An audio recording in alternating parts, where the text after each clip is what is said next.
like you said, you've been doing this for 12 years now. You have been doing show promotion across multiple areas, multiple companies, and you, like you said before, you've even been managing artists with a management group. Mm-hmm. I think also under the PinUp name, correct? Yes. And a lot of those artists are doing really well. Mm-hmm.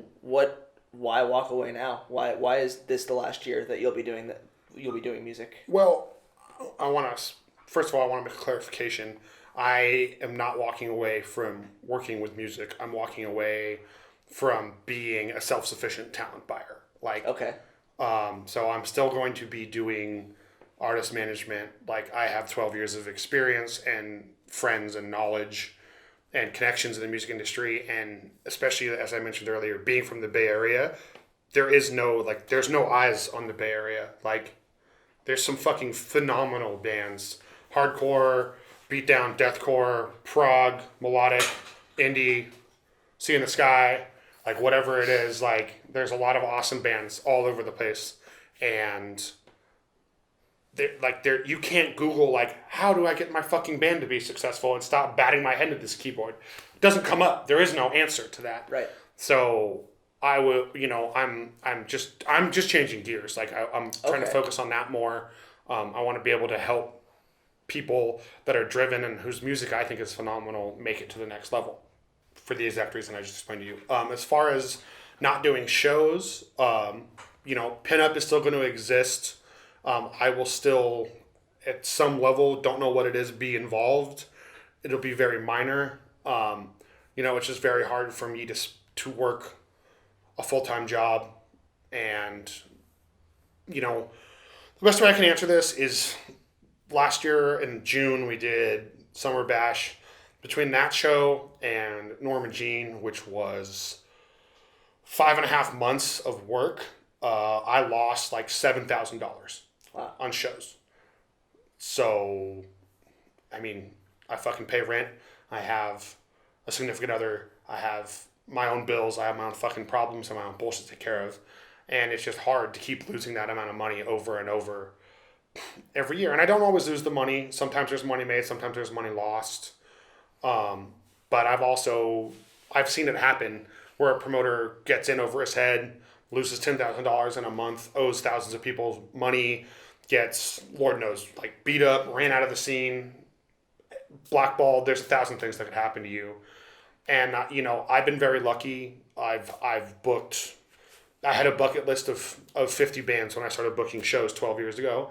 And I have booked every band on that list except one.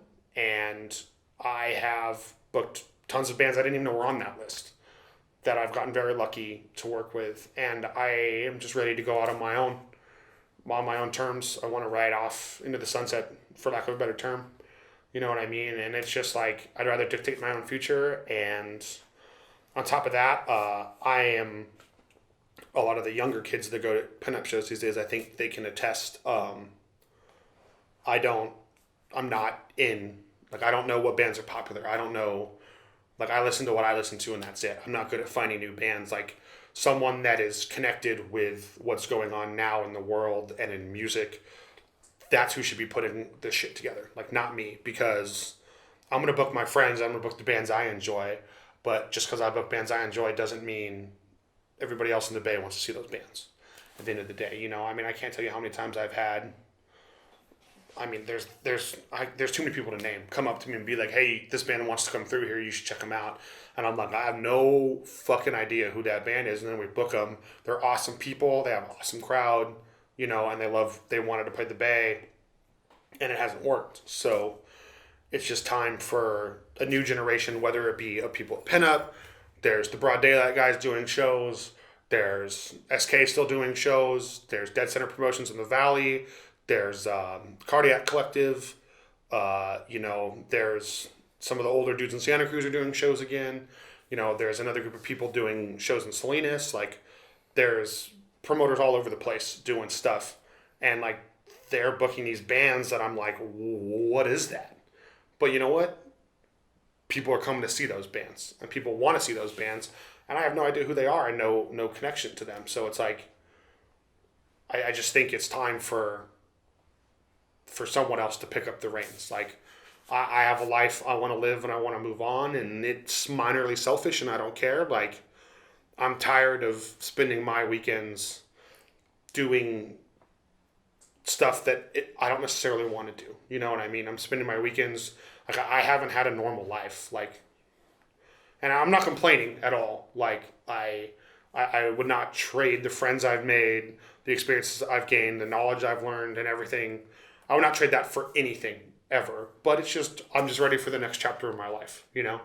And it's been a wild ride, and I think it's, you know, as, you know, I was actually having a conversation with Rob, the singer of Lionheart, and they're breaking up, and actually my last show with PinUp is their last show. Too, yeah. And, you know, him and I had a long conversation about it, and it's like, why not fucking go out on your own terms? Like, is there not a better way to end something, you know? Like, and he's right, you know, I don't, it's going to be tough. I don't know how to do anything else besides music. People have always asked me, like, what are you going to do when you don't book shows anymore? And honestly, I have no fucking clue. And it is kind of scares the shit out of me because I don't know how to do anything else. Like, I'm used to not having my weekends. I'm used to being at a show. I'm used to people coming up to me that not knowing my fucking name. You know, I'm used to, you know, my girlfriend calling me and being like, oh, I was out somewhere and I ran into like all these people that knew you. And I'm like, well, shit, I'm sorry. They probably come to my shows, like, you know, and she doesn't care. It doesn't bug her. And I wouldn't trade that for anything, but it's just time for, I just feel like this chapter of my life is closed, and I'm also getting old. Are there any, is there anything that you want to say to people that you've worked with over the years, or anything, any sort of lasting impression you want to give? I mean, I feel like I've always been a big fan of, and I tell all the local bands this now, like, shut up, work hard, and be humble, and people will notice you, and, like, let your work speak for itself. And, like, I feel like everybody that's been a part of PinUp, Arsenic, any other wild, crazy endeavors I've taken on people with me, whether they've failed or succeeded, like, I wouldn't have been able to do it without them, and, like, they know that. And if they don't, I hope they watch this and learn that. You know, I wouldn't be where I am without, you know, the best friends I have, you know, the structure I had, you know, at Arsenic, that initial team. The second team I had there was great. When I joined PinUp, it was fantastic. Like, I would not have been able to do anything in my life without all them, you know. And a lot of what I still do is, I haven't touched on this at all, but I used to tour manage that band Arsenic, all the girls. I grew up with those dudes, went to high school together. Their bass player, Pat, passed away when we were all very young. And I was going to college at the time. I was working 50 hours a week. And I was living with my parents, not having to fucking pay rent. And, like, one day I went over to his house and he was smoking weed. And he was like, why are you doing this with your life? I was like, what do you mean? He's like, well, you like doing shows. You've been doing shows. Why do you work 50 hours a week and try to go to school? Like, fuck it, one life. Like, who cares? Live your life how you want. And you know what I mean? Like, and without him ever smacking me across the face with that mentality, I wouldn't still be doing what I'm doing. And, like, a lot of what I do in life is because of him, you know, and so, you know, thanks to him, his family, you know, was very involved with me for a very long time. And, you know, they're still the best people. Besides that, you know, specifically Spotty and Andrew, I want to give a big thanks to, and Dave Forrester and all the team we have now that are going to continue running PinUp. You know, nothing would be happening in California and in the PinUp, what PinUp's doing without those people. So I hope they know that. And yeah.